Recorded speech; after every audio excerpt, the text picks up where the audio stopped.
And our top story coming in from the United States, former President Donald Trump says that he has been indicted on charges of mishandling classified documents. So Trump, him in the dock once again. Right, absolutely. His legal woes just do not seem to be coming to an end anytime soon. He took to social media saying, and I'm quoting here, now this is him saying that. That's another important point here. The corrupt Biden administration has informed my attorneys that I have been indicted seemingly over the boxes hoax. Yes, that's what he's calling it. The box hoax refers to allegations that Trump mishandled classified documents that he retained after leaving the White House in 2021. As per reports citing sources, Trump has been indicted on 7 counts, all related to his handling of classified documents, including defense papers. Trump could also face obstruction of justice charges for trying to cover up the fact that he illegally retained classified documents. However, Trump has denied the charges and claims that he's an innocent man.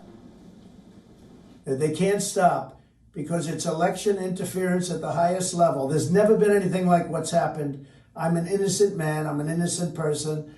They had the Mueller hoax, the Mueller report, and that came out. No collusion after 2.5 years. That was set up by Hillary Clinton and Democrats. But this is what they do. This is what they do so well. If they would devote their energies to honesty and integrity, it would be a lot better for our country. They could do a lot better. They could do a lot of great things. Now, taking to social media, Trump said this is a dark day for the United States. He called America a country in serious and rapid decline. Trump, who is running for president again, said that he has been summoned to a federal courthouse in Miami on Tuesday. It is important to note that Trump is the first ever U.S. president to be charged with a crime. The first case was over the hush money payments to an adult actress. This is the second time Trump has been criminally charged and the first federal indictment. Apart from charges of mishandling documents, the U.S. Justice Department is also deciding whether he should face charges in the 2021 Capitol riots. Also, Georgia prosecutors are probing whether Trump tried to illegally overturn the 2020 presidential outcome in the state. Meanwhile, President Joe Biden said that he has no influence over the Department of Justice and how it handles former President Donald Trump. Mr. President, what do you say to Americans to convince them that they should trust the independence and fairness of the Justice Department when your predecessor, Donald Trump, repeatedly attacks it? Because you notice, I have never once, not one single time, suggested to the Justice Department what they should do or not do relative to bringing a charge or not bringing a charge. I'm honest. And for more on this, our correspondent Susan Tehrani sent us this report from New York. Former President Donald Trump has been indicted allegedly for obstruction and the mishandling of documents. According to legal experts, with the information we currently have at hand, there are a few likely scenarios moving forward. First of all, it's important to note that an obstruction charge also comes with up to a 20-year sentence if convicted.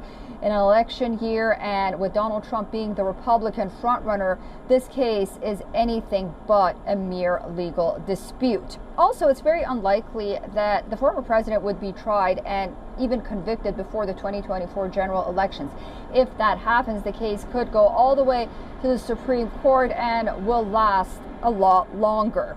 There is a high probability that this case will go all the way until after the 2024 general elections, and if Donald Trump is elected president, he will be able to pardon himself. Whether or not he will use this issue campaigning moving forward, and whether the Justice Department handed him a unique campaign slogan, well, that's yet to be seen. Susan Tehrani reporting from New York for WION World is One.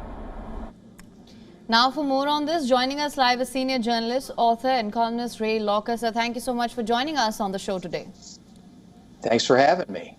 So my first question to you, Trump's legal woes continue. He says that he's been indicted. Now he is saying this, that he's been indicted on charges of mishandling classified documents. How do you assess the impact of this on his 2024 presidential run? Would you say that these recent controversies have in fact helped energize his supporters? Well, people say that, but I don't really believe it. Look at all the people who are running for president on the Republican side. His own vice president, Mike Pence, announced yesterday he was running. So no one's deterred by Donald Trump by anything he has to say. And these charges, if it's true that he has been indicted, I don't think are going to stop anybody from running against him either.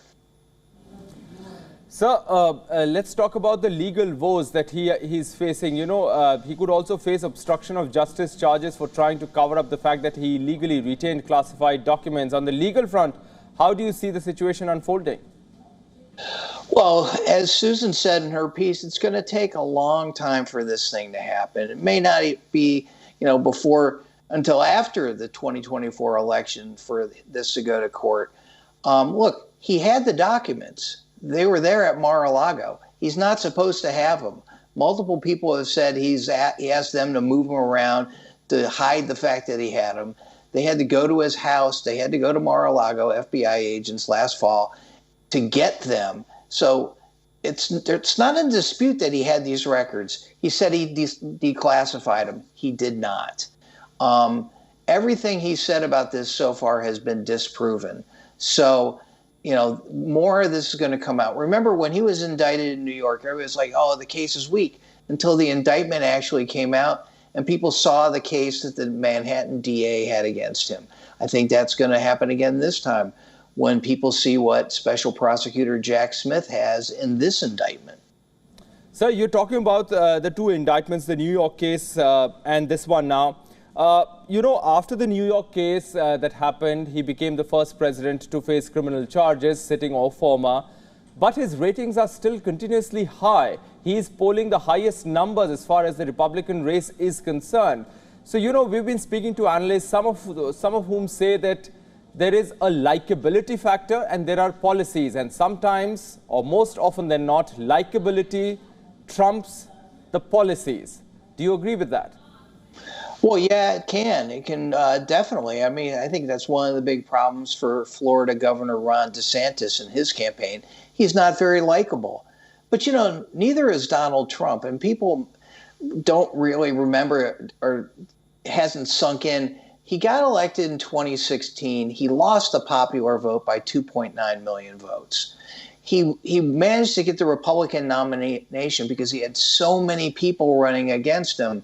And early on in that campaign, many of the primary states are winner take all. So if you finish first against a divided field, you get all the delegates. That helped Trump amass a major lead in delegates going into the party convention, and that's how he got the nomination. That's what's going to happen this time unless somebody else accumulates enough support to challenge him one-on-one. All right, we'll wait and see how that unfolds. But for the moment, Ray Locker, thanks very much for joining us with your perspective. Thank you.